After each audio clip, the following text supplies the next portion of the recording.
What up, people? It's your boy Chig from Gooner Eagle Eye coming to you again with a review, this time of the Chelsea versus Arsenal game. I don't even know what to say, to be honest. I was so dejected and defeated earlier. I was supposed to do a review of this same game maybe 5-6 hours ago. And then I had a friend's birthday party dinner thing. I thought, you know what, I'd rather go to that. Not because of anything to do with you guys, but more because I was just so down and I was so gutted by such a insipid, stupid, naive, timid performance. Just no fight, no anything, just bullied off the pitch again by that Chelsea team. It was horrible to watch. It was a game where I think about it now and it just makes me angry. It was just so from the very get-go, I would say we probably had the opening 7 minutes were pretty good in the sense that it was pretty end-to-end, but at least we also were causing them problems. And then all of a sudden, they just started taking over the game. And as per usual against Chelsea, when they start taking over the game, time to get worried. For me, it was only heading one way. It was just getting worse and worse and worse. And pretty soon they were on top of us. The one thing I will say is that Costa didn't do shit today. So I don't know if I don't even know if that's a good thing or if he was just in poor form. But Costa was the one player who didn't do shit. But Hazard, oh my gosh. Talk about one player bitch slapping the whole entire team. Made Hazard look like some sort of I'm not convinced Hazard is world class. But we made him look like flipping Messi out there. Absolutely ran us ragged for the entire show. So let's see if I can break down the goals, because I honestly I was having a headache and I was getting worse and worse as I was watching this stupid game. You had a ball that came over the top. Now, whether or not you want to think that, oh, maybe it was a foul, and I actually think it was. I know what people are saying about the fact that it was 50-50 and the ball is there to one. There isn't much more Bellerin could have done. He jumped up with the player. You could say, oh, well, Bellerin should have showed more desire. I think that would be harsh. To be honest, I think it was a foul. But let's not get it twisted. They were dominating for about 5 minutes before that goal. So they deserved their goal. Basically, the ball came over the top. Bellerin and Ascala, whatever the fuck his name is, they both started jumping at the same time. Ascala, or I can't even pronounce his name. You know who the hell I'm talking about. Headed the damn ball, but then clattered into fucking Bellerin. Down there, knocked his ass out, and got the goal. 1-0 up. The only fortunate thing about that first half is by some miracle, we were able to keep it 1-0 only. So I thought to myself, all right, it's not the best start, but maybe if Venger can get them into the changing room, get them refocused, maybe we can get out of here with a draw. And it wouldn't be... I mean, I thought the title was over prior to the game, but at least it wouldn't be the worst result in the grand scheme of things. But no, couldn't go ahead and do that shit because, unfortunately, we have someone called Petr Cech in goal, and we have people who are absolutely useless when it comes to defending a ball. It was. Oh my gosh, it was just painful to watch. Their second goal just was ridiculous. I'm not gonna lie, at the time I said, wow, that was a big boy goal. But then when you really think about it, you think to yourself, hold on. So let me get this straight. Hazard was able to run past Koscielny. Coquelin bounced off him about 3 or 4 fucking times, and then in the end fell over. And I thought to myself, That's our defensive. That is our defensive midfielder, ladies and gentlemen. He attempted to get the ball 3 or 4 times and just kept bouncing off him. And I'm like, what are you doing? Just absolutely brushed off him like he's no one. Koscielny gets squared up again, went past him like he's no one. Mustafi is doing his own thing over there until last minute he decides to attempt to stop the ball. 2-0, game more or less done. And then at that point, you would think to yourself, all right, we're 2-0 down, fairly early onto the game. It was probably about the 50-something minute earlier. Maybe Arsenal could just put some pressure on. I was trying to be enthusiastic. Maybe put some pressure on, and maybe we'll come out of this thing 2-2. No, we can't flip and do that because we also have an old man in goal called Petr Cech, a.k.a. Mr. Double Agent. I don't know what this guy was doing. The ball comes back into him, right? And instead of clearing the ball like a normal person, hell, clear it into touch. Just get it away from the goal. This fool kicks it straight into one of their players. Of all players it falls to flopping Cesc Fabregas, who calmly puts it in the net. At least he had the respect to not celebrate the goal. He looked kind of embarrassed he scored the goal. 3-0. And then at the end, we happened to score a goal because Monreal happened to do something correctly in the game, delivered a ball for Giroud, and Giroud nodded the ball in. Mind you, that was the only contribution those two motherfuckers made the entire game. I don't know what we're doing. What are we doing?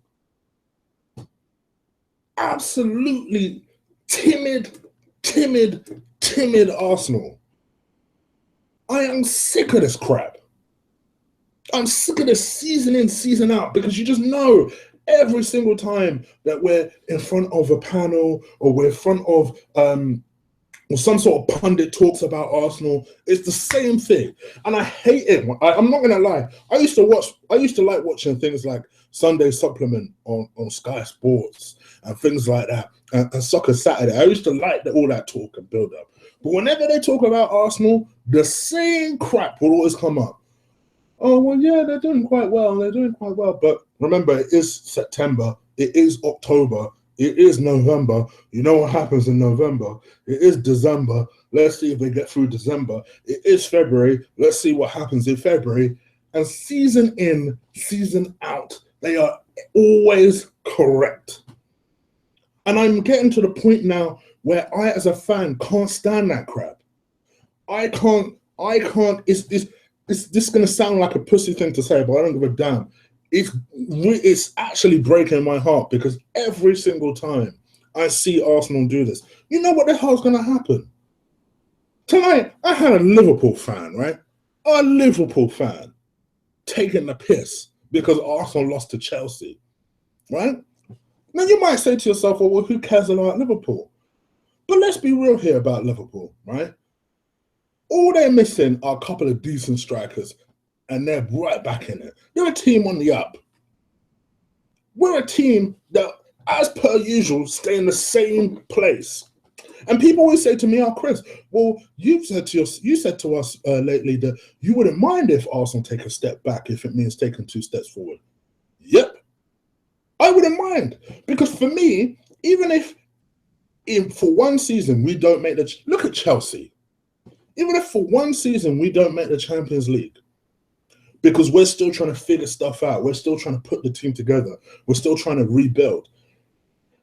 If it means that in order to have a fresh manager, a fresh approach, a fresh idea, I would rather do that than every season have this false hope, only for us to fuck up.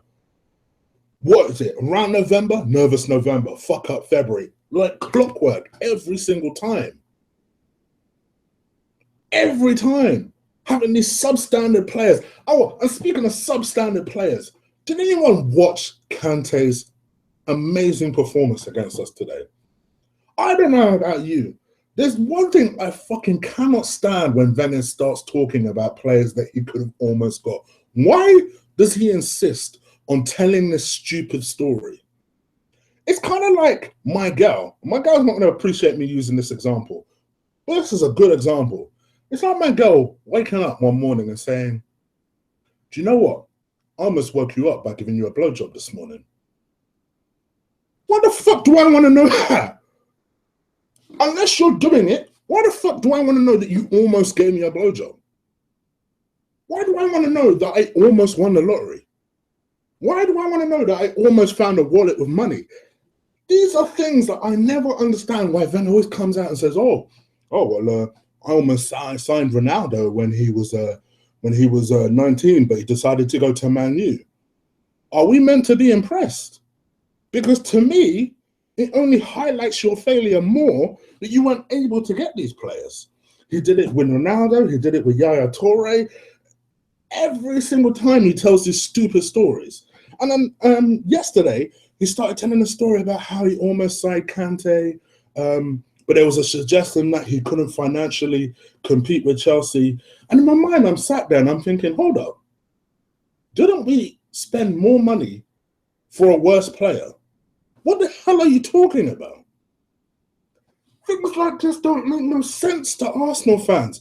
And that's why people outside of that Arsenal group don't understand. They look at Arsenal fans and they think we're crazy. If you're doing the same thing over and over again, what is that the sign of? Insanity. So we as Arsenal fans, if we're seeing the same mistakes repeated season in, season out, what comes across as mad to a non-Arsenal fan drives us insane, but we can see why we're insane. We can see why we're saying Venger out. We can see why we want change. We've got supposed world-class players who go missing. Could someone please tell me where Mesut Ozil was today? Because apparently he was in the starting lineup. I didn't see him. The exact same reason why I said from the very get-go, when I did my preview, I said, you know what? I wouldn't have Ozil starting today because he'll go missing. And lo and behold, it hit 12:30 and he went the fuck missing. Fuck's sake. Where do I feel like we'll go from here? We'll do the same old crap. Except this time, I'll be honest with you guys, this one won't be popular. But prepare yourselves for this now. I honestly think we are on our way to finishing behind Spurs. As much as it pains me. Oh, believe me, it pains me. I hate that team so much. But I honestly think that we're coming to the point now where Spurs, and I hate even saying this, they're playing as a better unit than us. They're playing as a better team than us. I still don't think individually they're a better team. But as a team, they're playing a lot better. They understand their weaknesses or they understand their limits and they play to their strengths. All right, yes, they drew to Sunderland midweek. But unlike us, they reacted today. What the fuck did we do? Fuck all. And you can't say to me, oh, it's only Middlesbrough. Do you remember what we did against Middlesbrough at home? We drew to those fuckers at home. So this is how teams are supposed to, and believe me, it pains no one more than me that I'm complimenting them scumbags. Believe me. But you have to be honest in this situation. Instead, you've got a goalkeeper who can't dive to his near post and does stupid shit like giving the ball away. You have a left back who, I'm sorry, has lost it. You have a Welshman that only turns up for his country. All right, I know he wasn't playing today, but he was playing fucking midweek. You have a Welshman that only turns up for his country but refuses to turn up for his club. You have a number 10 who, if he gave just a little, 50% of his ability, he'd be world class, but rarely decides to turn up. And then you've got a world-class player in Alexis Sanchez who, for all of his efforts, is clearly not committed to the club enough to sign a contract, which I honestly believe is having an effect on the team, as is the manager's status. What would my 1 to 10 marks be? Let me give that real quick, because I can feel myself going on and on and on. I apologize to you guys, but I'm so annoyed. Check. 1 out of 10. I don't give a damn. I thought he was poor today. absolutely poor today. And he absolutely validates everything that Troop says about him. 1 out of 10. Bellerin, I actually thought wasn't doing too bad up until the point he got injured, and I thought he was unlucky when he got injured. So I'd give him a 5, honestly. His replacement, Gabriel, on the other hand, oh my gosh, Bambi himself, 3 out of 10. Koscielny, for the way he got squared up and the fact that he missed the second goal in the first place, 2 out of 10. Mustafi, 3 out of 10. I'll give him a 3. He should have scored a couple of times as well. 3 out of 10. Monreal, he got an assist, and for that reason only, he gets a 4 out of 10. Not because he was the best defender, but because he happened to get an assist. Coquelin, the worst game I've seen him play ever. 0 out of 10. And it pains me to say that because I think he's been our most consistent player up until probably this week. Ox was one of 2 players to come out with any credit for me in this game. 7 out of 10. I thought he was very good in his position. Awobi, let's be honest. You guys know he's my boy. But I give him 4 out of 10. Ineffective. Theo, what the fuck? 2 out of 10. Just failed to even run at Cahill. I was begging him to just run at Cahill. Test him a little bit. Nothing. 2 out of 10. Ozil, -5. For me, worst player on the pitch based on his current price tag. When you compare the two and the fact that he's allegedly a world-class player and what he produces week in, week out, I'm sorry, is not good enough. -5. Was marginally better than he was on Tuesday. Alexis, I love Alexis. And the fact that he always tries, even when he has a bad game, means that I give him a certain amount of bly, which for you non-hood folk, a certain amount of allowance. Having said that, had a terrible game today, 4 out of 10. Welbeck came on, did more in 10 minutes than the entire flipping team. For that reason, I give him a 7 out of 10. Who's the other person that came on? You know what? I can't even remember. No, can't. Oh, Giroud, he scored. 5 out of 10 for the fact that he scored. Manager, -11. Why -11, may I ask? Because something is wrong. Clearly, they weren't motivated. I still think Gibbs not playing is a horrible idea. Welbeck should have started from the very get-go, and I think he proved that within 10 minutes of him playing. For that reason, I'm sorry. For me, your time is up, Wenger. It's time to now go. It's time to now step aside. -11. Where do I think we go from here? It's onwards and upwards to the next match, I guess. What is that, Hull? Let's see what happens. Well, sorry, is it Bayern? I don't even know if it's Bayern yet. I honestly don't know. I'm getting to the point where now we know that at least one more humiliation is in line for us when we face Bayern. Let's see what happens. But for me now, it's very clear that our time is up. And unfortunately, Wenger, now your time is up. You've been found out. I appreciate you for your memories, and I always will, as will many Arsenal fans. But the game has passed you by now. So for me, I'm happy for him to stay until the end of the season. But after that, it's now time to step aside. And maybe, just maybe, within 3 years, we'll start to compete again. Anyway, it's my rant over and done with. I keep ranting to you guys. I wish I could just give you a somewhat cheerful review again. Anyway, if you're listening to me for the first time, please do hit that subscribe button. I'm going to try and do another video with a familiar face, hopefully tomorrow. So do stay tuned at that. And also, if you're on Twitter, do follow me on Twitter at Colossal Chig. My little thing is in the description box below. Other than that, I'm out of here. Take care. Thank you for watching, even this late. I can see how many live viewers I got. Peace.